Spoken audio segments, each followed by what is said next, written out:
जय श्री कृष्ण। अर्जुन भी कामना को त्याग करना चाहते थे, पर उनसे भी कामना का त्याग नहीं हो पा रहा था। बाहरी मन से कामना को त्याग करना ये कोई बड़ी बात नहीं है, पर अंदर से कामना को त्याग करना ये बड़ी बात है। परमात्मा को कामना रख के यदि प्राप्त कोई करना चाहे तो प्राप्त नहीं हो सकता है, किसी काल में नहीं हो सकता है। कामना रहित जैसे किसी समुद्र में नाव चल रहा हो और नाव के अंदर छिद्र है और उसके अंदर पानी आ रहा है और उसमें बैठे हुए यात्री या उस नाव का चालक उस पानी को आने का ध्यान नहीं देता तो नाव डूब जाता है। ठीक उसी प्रकार हमारे जीवन में कामना यदि है, इच्छा यदि है, चाहत यदि है, तो भक्ति के द्वारा परमात्मा को प्राप्त नहीं किया जा सकता है। शॉर्टकट, इसमें कोई मिलावट कभी भी नहीं कोई कर सकता है। कामना रहित होकर ही परमात्मा को प्राप्त किया जा सकता है। हम चाहे जितना भी भेष बना लें, हम चाहे जितना भी रूप बना लें, हम चाहे जितना भी बात बना लें। अर्जुन भी बात बना रहे थे भगवान कृष्ण के आगे कि यदि कर्म से श्रेष्ठ ज्ञान है तो हमें ऐसे कर्मों में क्यों उलझा रहे हो। आज समय के सतगुरु के बारे में बात की जाए तो सतगुरु पहला ही प्रण में तन मन धन समर्पित कराया है और आगे भी कहा गया कि अवतार यदि 5 प्रण न माने शब्द का ज्ञान टिकता ना। भगवान कृष्ण भी यही बात कह रहे हैं कि जब तक तुम्हारे अंदर कामना रहेगा तब तक तुम हमें प्राप्त नहीं कर सकते हो, हमारे वास्तविक स्वरूप को पहचान नहीं कर सकते हो।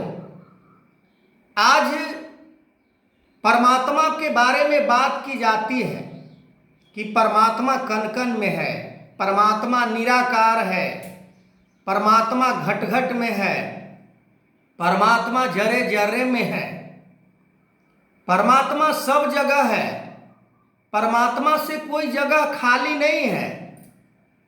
पर हमारा मन क्या ऐसा कह रहा है कि परमात्मा कण कण में है? केवल बाहरी दिखावा किया जा रहा है। न मन में दया है, न मन में प्यार है, न मन में करुणा है। फिर कैसा कामना को त्याग? हम कह देते हैं कि सतगुरु को हम सब कुछ अर्पण किए हैं। कहाँ अर्पण किए हैं? तरह तरह के इच्छाओं को लेकर हम सतगुरु के समक्ष जाते हैं। धन नहीं है, धन दे दीजिए। पुत्र नहीं है, पुत्र दे दीजिए। पद नहीं है, पद नहीं है, दे दीजिए। अच्छे नौकरी नहीं है, नौकरी दे दीजिए।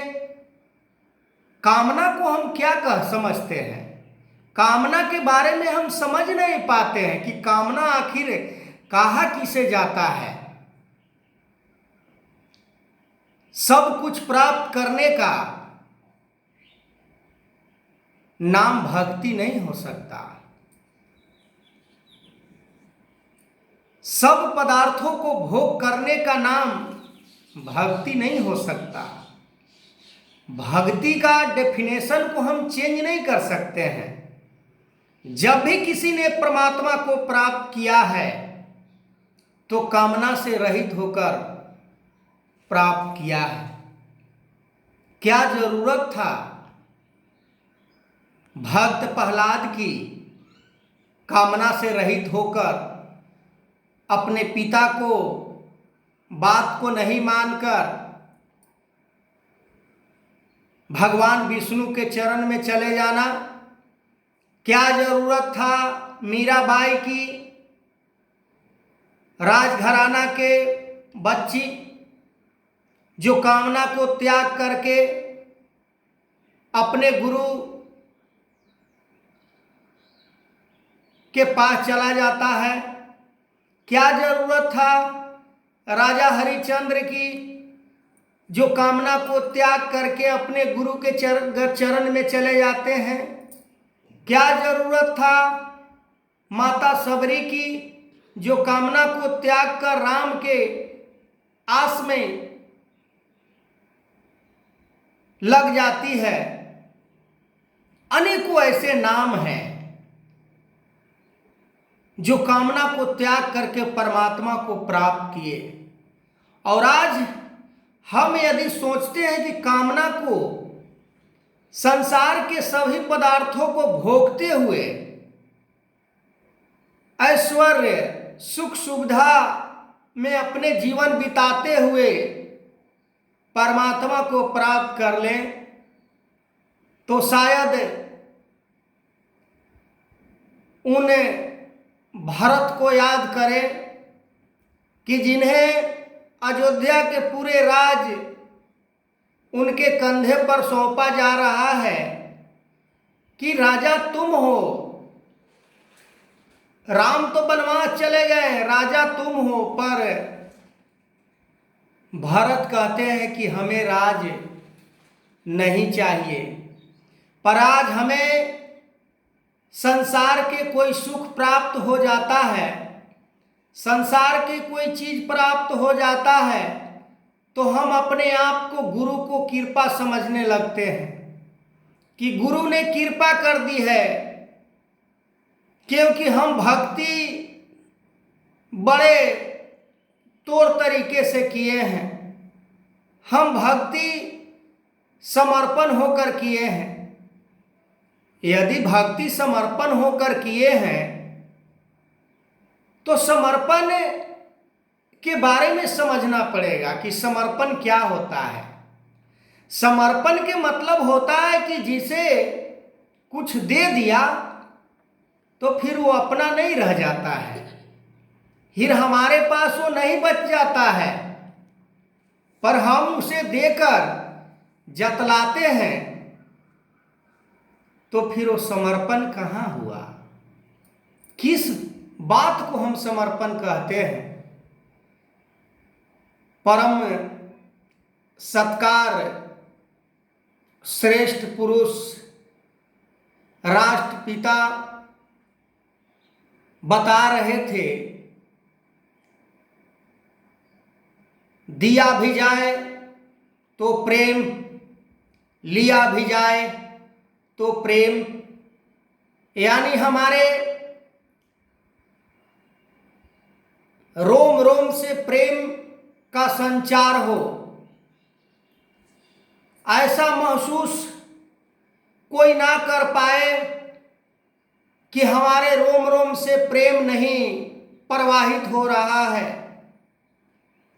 कहने के लिए तो बात बड़ी बड़ी कह दी जाती है, गीतों के माध्यम से, विचारों के माध्यम से, पर उसे जीवन में कितने परसेंट हम कामना रहित होते हैं?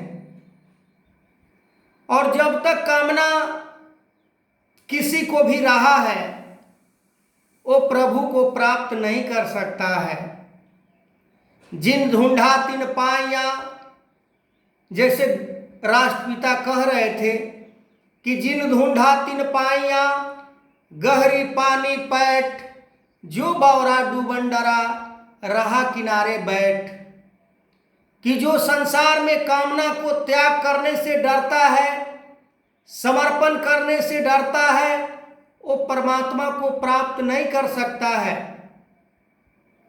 और अर्जुन भी कामना को त्याग करना चाहते थे, पर बार बार मन के अंदर वही भाव, परिवारवाद वाला, समाज वाला, कुटुंब वाला, अपनापन वाला। तो आगे मैं इस वीडियो को कंटिन्यू करूंगा। तब तक के लिए जय श्री कृष्ण।